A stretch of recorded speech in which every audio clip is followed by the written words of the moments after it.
Hello, my paper peeps. Journey with me today as we discover some of the ultimate scrapbooking hacks that you can try today. Number one. This is what I call the perfectly rounded wax seal. One of the things I've noticed over the course of my crafting is that I like to bounce between vintage and modern type of crafting.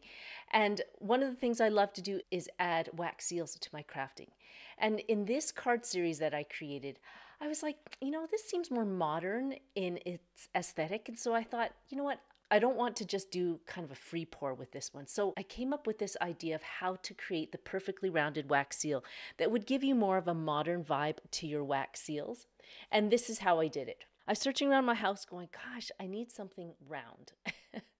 And lo and behold, I came across this. This is one of my circle dies. It's a little over an inch in diameter, and most wax seals that you use out there are about an inch. So you want a little bit of leeway there, and so this is what I'm using to create a perfectly rounded wax seal. And I've used this in some of my other videos, but I wanted to revisit it again today, just in case you haven't seen that video yet. And this is by far one of the best hacks I have come up with. Now make sure when you're melting your wax, that you melt it fully. And that means making sure that it is very liquid in its consistency. You know you've overheated it when you get bubbles like this. So the best thing to do is to make sure you stir it before you pour. And if it does have a lot of bubbles, pull it off the heat just to cool it a little bit before you end up pouring it into the circle. And it should be quite stringy and very fluid. That's how you know it is ready to pour.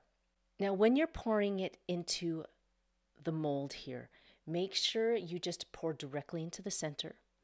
Don't pour in a circular manner, just pouring directly into the center of that mound of wax is the best way to ensure that you have this even distribution of wax. And then all you do is you hover the wax seal right above the wax and then gently drop it into the wax. Don't push down, just let the weight of the wax seal compress the wax so that you get an even distribution of the wax all the way around. Give it about 30 seconds to harden, and here you have a perfectly rounded wax seal that you can place on your modern and more contemporary cards.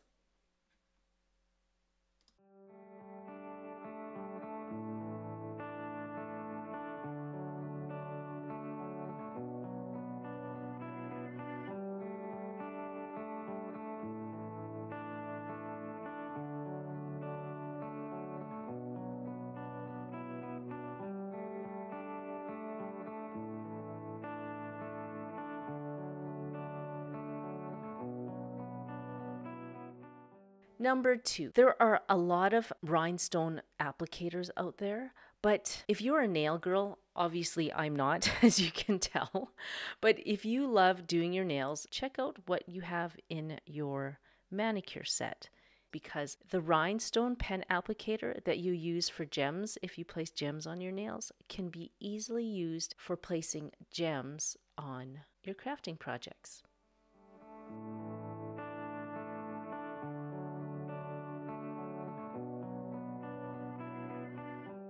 Now, if you love this idea of wax seals, then you'll actually start loving embellishing them and going beyond just melting wax.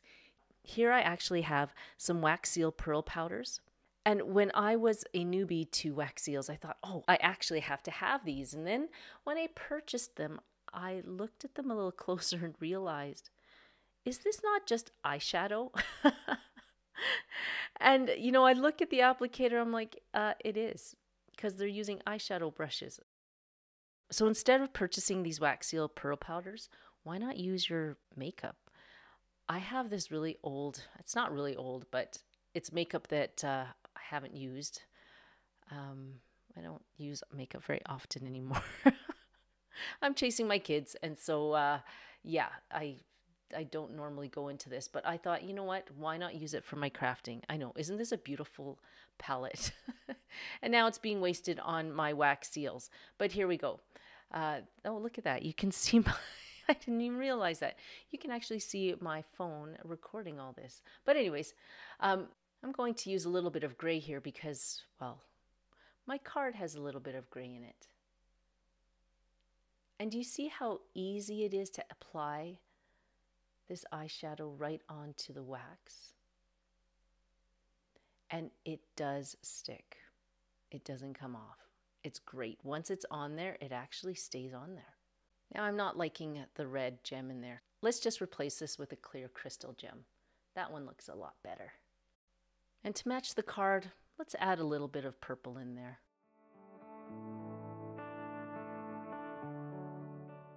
And here you have a glammed up wax seal using what you have at home, and that's some used or unused leftover makeup. So you know what? Hang on to those free samples.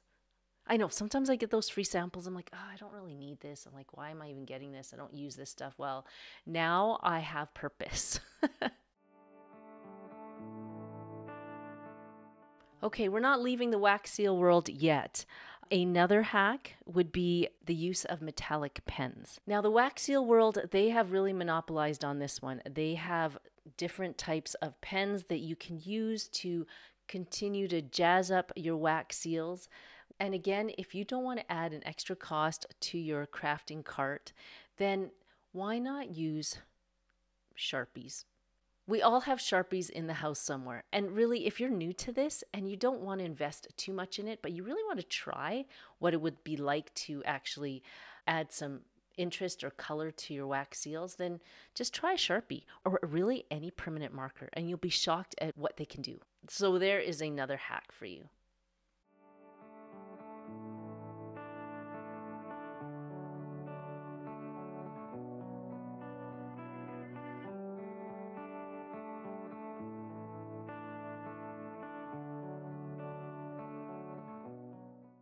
Number 5, this is using a makeup sponge for gilding.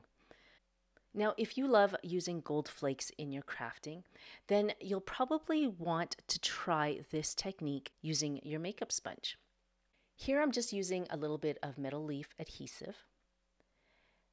And then I'm going to take a stamp, but to apply the adhesive, I recommend using a makeup sponge. Now, before you start stamping, make sure you have a bowl of water next to you and then a scrubby to help remove the adhesive from the stamp. You don't want to use alcohol or anything like that because it'll actually ruin the rubber stamp. Now, all you have to do is take a brush and apply the adhesive to the rubber stamp. Or, here's a hack that actually creates a better result, and that's using a makeup sponge here and applying the adhesive right to the makeup sponge so that it acts more like a stamp pad, because what this does is it actually soaks up the excess.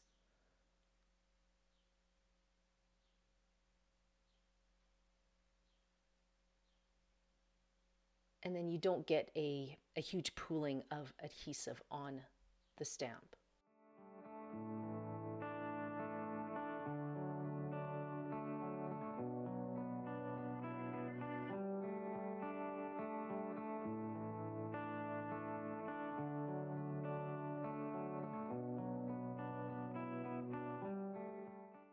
And the last hack is my dryer sheet hack. This is the master of static cling prevention. If you use gold foil or even just glitter and you've got issues with static cling, then this will pick it all up and clean up any of those project issues that you might have. I really hope you enjoyed my video on my favorite hacks for this year.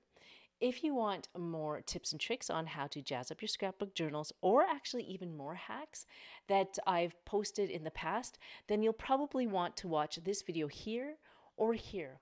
Until we see you in those videos, I hope you have a great week. Take care, get in that craft room, and we'll see you in those other videos. Bye!